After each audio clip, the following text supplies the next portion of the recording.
Unit 9 has explored post-war Asia. The Japanese economic miracle. Beginning in the 1950s, a devastated Japanese economy entered into a phase of sustained recovery. During the Golden 60s, Japan's economic growth was robust, reflective of a distinctively Japanese form of capitalism, where Mitti played a pivotal role in directing the strategic course of the economy and coordinating the research and marketing of private sector corporations. By 1970, Japan had not only outpaced its Asian socialist rivals, but provided a model for capitalism that was studied and copied by its Western competitors. China's Great Leap Forward. In a brazen attempt to catch up to the West, by mobilizing the labor and ideological fervor of the Chinese peasant, China's economy lurched into self-inflicted disaster, as rapid rural collectivization and ideological indoctrination led to poor policies that provoked economic contraction and the 20th century's deadliest famine. The Cultural Revolution. Frustrated by his marginalization, in 1964 Mao Zedong launched a cultural revolution, ostensibly to save socialism from party members that had not been cleansed of the relict bourgeois ideas of the past. In practice, the Cultural Revolution was a stratagem that enabled Mao Zedong to seek vengeance on his successors, that had stabilized China's economy by reversing the disastrous policies of the Great Leap Forward. The Cultural Revolution, in particular, channeled and mobilized China's youth and directed them against party leaders and all centers of authority. This movement restored Mao to power, but it also damaged the state and introduced turbulence into Chinese society that had profound economic and social consequences, while victimizing hundreds of thousands of innocent people caught inside a collective bout of paranoia. Deng's open door.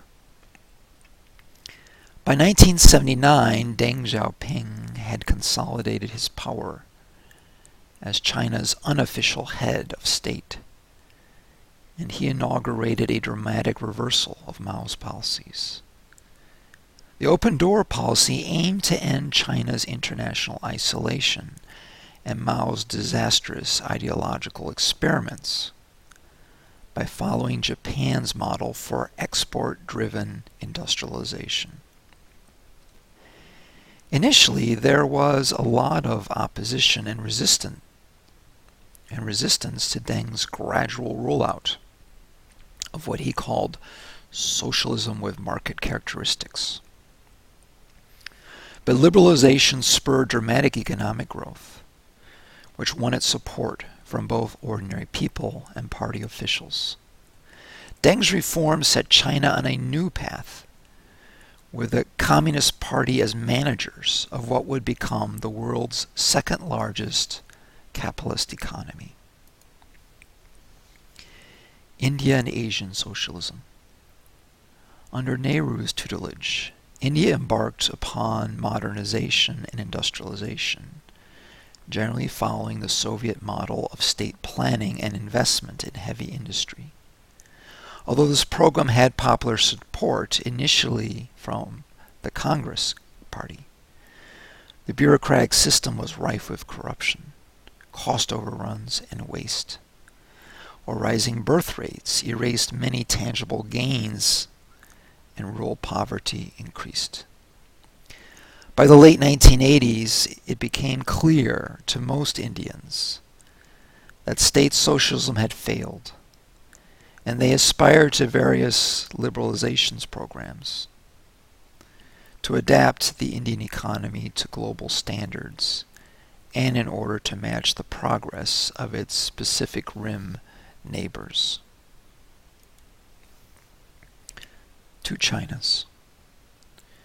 China's economic miracle is not a nationwide phenomenon. Growth is highly concentrated in the east and urban centers, particularly the special economic zones and ports. Much of the countryside, containing almost half of the Chinese population, hasn't only been left behind, but actually has seen their living standards plummet as state investment has dried up. Those left behind are increasingly edgy, and riots and protests take place in the countryside, far away from the world's cameras. Tiananmen and the Chinese contradiction. The Tiananmen Square crackdown in 1989 highlighted a more fundamental contradiction in Deng's reforms between liberalizing the economy while maintaining Communist Party hegemony. Since Tiananmen, China has functioned on the basis of an informal contract whereby the party has agreed to continue to liberalize the economy so that prosperity can flow to the Chinese people, so long as they do not question its rule. Many analysts believe that these antithetical impulses are not sustainable, and that political repression is incompatible with open markets, so that the communist dictatorship ultimately will fall. China at a crossroads.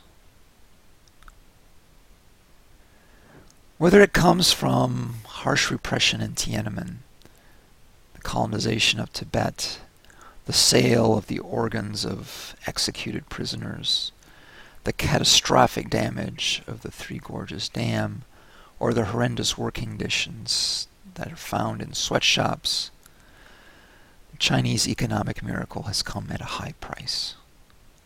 Although China's economic growth over the last decade is impressive, it is now facing increasing constraints. Although China's balance sheet is good and its economic fundamentals remain strong, the country's growth has started to taper off. Discontentment in the countryside is rising. The fundamentals of the international economy are shifting, and China has accumulated a lot of debt that threatens its future growth.